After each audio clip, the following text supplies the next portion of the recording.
କ'ଣ ଏଣୁ ମାଇଲେ ବ୍ରହ୍ମହତ୍ୟା ସେଣୁ ମାଇଲେ ଗୋହତ୍ୟା ସେଇଭଳି ଭାବରେ ଲୋକ ବିଏମ୍ସି ବିଡ଼ିଏ ରାସ୍ତାରେ ଜୁଲୁମ କରୁଛି। ଲୋକ ଆଜି ରାଜରାସ୍ତାରେ ସେଥିରେ ଗରିବମାନଙ୍କର ଲୁଟିବା ପାଇଁ ଏ ଯେଉଁ ସରକାର ଯେଉଁ ନୀତି ଆଣିଛନ୍ତି ଆପଣ ଜାଣିଥିବେ ରେଲୱେଟାକୁ ଗୋଟେ କଣ୍ଟ୍ରାକ୍ଟ ବେସିସ୍ରେ ନେବା ରେଲୱେ ଗୋଟେ ସ୍ୱତନ୍ତ୍ର ଗଭର୍ଣ୍ଣମେଣ୍ଟ କିନ୍ତୁ ତାକୁ କଣ୍ଟ୍ରାକ୍ଟ ଠିକା ସଂସ୍ଥା କରିବା ପାଇଁ ଇଏ ସରକାର ଯାଉଛନ୍ତି। ଇଏ ସରକାରଙ୍କ ମନୋଭାବ ଯାହା ଦେଖନ୍ତୁ ଯେମିତି ମାରେ ଭଣ୍ଡାରିଆ କୁମାର ଏଇ ଅଞ୍ଚଳଟାକୁ ରୋଗଗ୍ରସ୍ତ ଅବସ୍ଥାକୁ ଏଇ ସରକାର ନେଇକି ଯାଇଛନ୍ତି। ଇଏ 84 ମସିହାରେ ଗୋଟେ ଏଗ୍ରିମେଣ୍ଟ କରିଥିଲେ ରେଲୱେ ବର୍ଷେ ରଙ୍ଗମାଟିଆ ଗାଡ଼ କ'ଣ ଗାଁ 84ରୁ 2% ଏମାନେ ଆମକୁ ଦେବେ।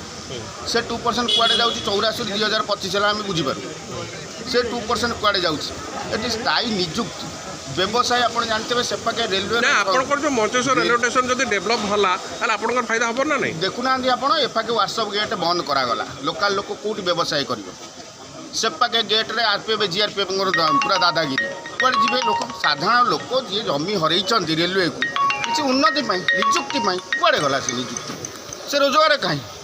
ଆଉ ଏ ସରକାର ଏ ଅଞ୍ଚଳବାସୀକି ନେଇକି କୋରାପୁଟ ମାଲକାନଗିରି ପୁରେଇବେ ସେପାଖ ଲୋକ ଆସି ରାଜ କରିବେ ଯିଏ କହୁଛନ୍ତି ଭୁବନେଶ୍ୱର ଆମର 62ଟି ଗାଁକୁ ନେଇକି ଭୁବନେଶ୍ୱର ପାର୍ଟି ଏବଂ ଗାରକଣ ଶାଖା ତରଫରୁ 26 ତାରିଖରୁ ରେଳବାଇ ଯେଉଁଭଳି ଭାବରେ ଯାତ୍ରୀ ଭଡ଼ା ବୃଦ୍ଧି କରିବାକୁ ଯାଉଛି ତା ବିରୁଦ୍ଧରେ ଆମେ ରାସ୍ତାକୁ ଓହ୍ଲେଇଛୁ ପ୍ରତିବାଦ କରୁଛୁ। ଆଜି ମଞ୍ଚେଶ୍ୱର ଷ୍ଟେସନ ସାମ୍ନାରେ 10 ବର୍ଷର ପିଲାକୁ ଗୋଟେ ହାଫ୍ ଟିକେଟ୍ ଲାଗୁଥିଲା ଆଜି ସେ ଫୁଲ୍ ଟିକେଟ୍ ଦେବ। ଆମେ କହୁଛେ ବରିଷ୍ଠ ନାଗରିକ ଆମ ଦେଶର ଗୌରବ କିନ୍ତୁ ଆଜି ତାଙ୍କୁ ସେଥିରୁ ବଞ୍ଚିତ କରାଗଲା କାହିଁକି ଜଣେ ନାଗରିକ ତାର ସୁବିଧା ପାଇବନି ସେ ତାକୁ ବି ତାଦେହରୁ ବଞ୍ଚିତ କଲେ। ଏବଂ କ'ଣ ଦରକାର ଥିଲା ବିହାରରେ ଜିତିଲା ପରେ ଏ ଯେଉଁ ମୋଦି ସରକାର ଏଇ ଧନ୍ଦା ଆରମ୍ଭ କରିଛନ୍ତି ଯେଉଁଭଳି ଭାବରେ ଭାରତବର୍ଷରେ ଭୋଟ୍ ଚୋରି କରିକି ଆଇଲେ ବର୍ତ୍ତମାନ ଲୋକଙ୍କ ଉପରେ ଟ୍ୟାକ୍ସ ନଦିବେ ଭଡ଼ା ନଦିବେ ଏ ଅଞ୍ଚଳର ଏଇ ଗାରକଣର ଅଞ୍ଚଳର ବହୁ ଲୋକ ଜମି ହରାଇଛନ୍ତି। ଆଜି ପର୍ଯ୍ୟନ୍ତ ସେମାନେ ରେଲବାଇରୁ ଯେଉଁ ସୁବିଧା ସୁଯୋଗ ପାଇବା କଥା ପାଇପାରୁନାହାନ୍ତି। ଆଜି ବି ଆଇରନ୍ ପାଣି ପିଉଛନ୍ତି ଟ୍ୟୁବୱେଲ୍ରୁ ଆଇରନ୍ ପାଣି ବାହାରୁଛି ତାକୁ ବି ପିଉଛନ୍ତି। ତା ବିରୁଦ୍ଧରେ ଆଜି କମ୍ୟୁନିଷ୍ଟ ପାର୍ଟି ଗାରକଣ ଶାଖା ରାସ୍ତା ଓହ୍ଲାଇଛି ପ୍ରତିବାଦ କରୁଛି।